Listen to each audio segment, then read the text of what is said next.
இது Tamil one film channel. இந்த சேனலில் இப்போ நம்ம பார்க்க போகிறது என்னென்னு வந்து பார்த்திங்கன்னா, தக்காளி வளர்ப்பு. வீட்டில் வந்து நம்ம வீட்டுக்கு தேவையான அளவு கண்டிப்பான முறையில் தக்காளி வெளியே போய் கடையில் நான் வாங்கவே மாட்டேன் அப்படிங்கிற சொல்கிற அளவுக்கு நம்ம வீட்டில் தக்காளி விளையணுமா?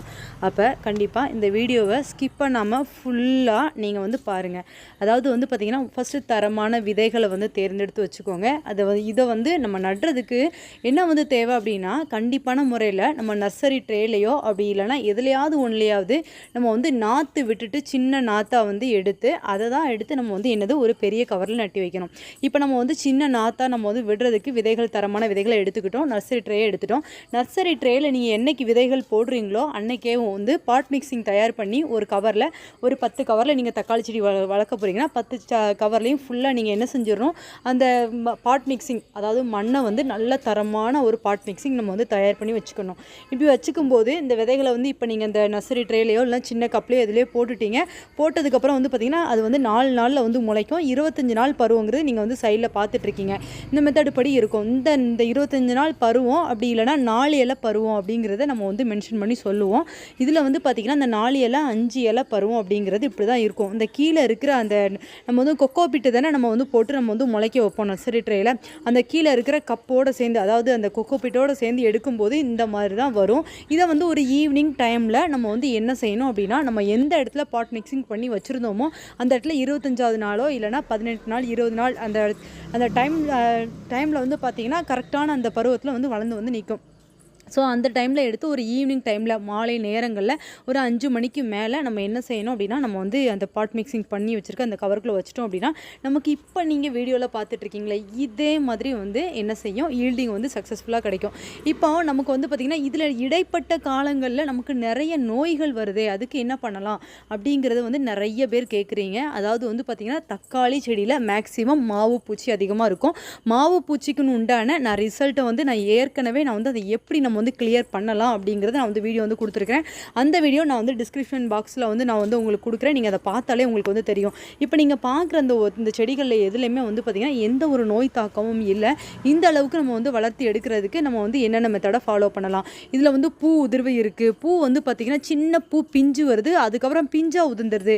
இதெல்லாம் வந்து பார்த்திங்கன்னா நமக்கு வந்து பார்த்திங்கன்னா நிறையா வந்து இந்த பாட் மிக்சிங் சரியாக மெத்தடு படி அமையலை. அந்த மாதிரி சுச்சுவேஷனில் மட்டும்தான் இந்த மாதிரி நமக்கு வந்து அமையும். ஆனால் வந்து பார்த்திங்கன்னா இப்படியெல்லாம் வந்து நமக்கு எந்த ஒரு நோய் இல்லாமல் நமக்கு வந்து நல்ல ஒரு ஈல்டிங் எல்லா பூக்களும் நல்லா கிடைக்கணும் அப்படின்னு வந்து பார்த்திங்க அப்படின்னா நம்ம வந்து பார்த்திங்கன்னா இதுக்கு தேவையான அளவு நீர் சத்து கொடுக்கணும். அதுக்கப்புறம் வந்து பார்த்திங்கன்னா இந்த மண் வந்து பார்த்திங்கன்னா பொலன்னு இருக்கணும், அதாவது லூஸாக இருக்கணும். ஸோ அதுக்குன்னு உண்டான மெத்தடு படி காஞ்ச இலைகள் இருக்குது பார்த்திங்களா, அதை மக்க வச்சு நம்ம வந்து ஊடலை வந்து இதுக்கு வந்து நம்ம வந்து மண் கலவையோடு சேர்த்து லைட்டாக கொத்தி விட்டு நம்ம வந்து உரம் போடும்போது அதையும் சேர்த்து நம்ம வந்து கொடுக்கலாம். மற்ற செடிகளுக்கெலாம் நீங்கள் எப்போ வந்து உரம் கொடுக்குறீங்க, 15 நாளைக்கு ஒரு தடவை உரம் கொடுக்குறீங்க. அதே மெத்தடுப்படி 15 நாளைக்கு ஒரு தடவை வந்து நம்ம வந்து உரம் கொடுக்கணும்.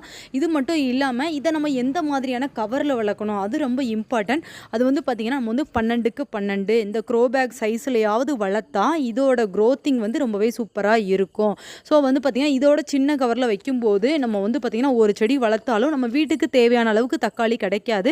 பட் வந்து அதுலேருந்து தக்காளி வந்து எடுக்கலாம். ஆனால் வந்து பார்த்திங்கன்னா அது வந்து ஆழமான நல்ல க்ரோத்திங்காக நீங்கள் பிளான்ட் நல்லா உரம் போடுறீங்க அப்படின்னா அது வந்து ஆழமாக வேர் போகும் இல்லையா, அந்த மாதிரி ஆழமாக வேர் போக முடியாத சுச்சுவேஷன் அந்த செடிகளுக்கு வந்து அமைஞ்சிரும். அப்படி இருக்கும்போது வந்து பார்த்திங்கன்னா பூ பிஞ்சு எது வந்தாலும் அது வந்து காஞ்சு போகிறதுக்கு உண்டான சுச்சுவேஷன் நிறையவே அமையும்.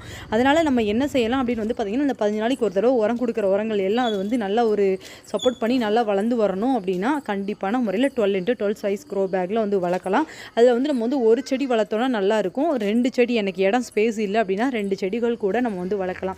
இப்போ நீங்கள் பார்த்துட்ருக்கீங்க எந்த அளவுக்கு வந்து நம்ம வந்து தக்காளி பறிக்க முடியுது.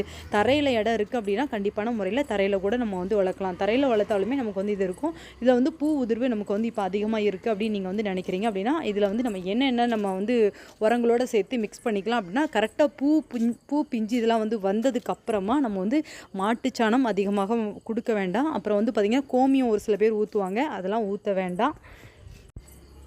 அதாவது பச்சை சாணகம் போட வேண்டாம், பச்சை மாட்டு சாணம் போட வேண்டாம், கோமியை வந்து டைரெக்டாக அப்படியே ஊற்ற வேண்டாம்.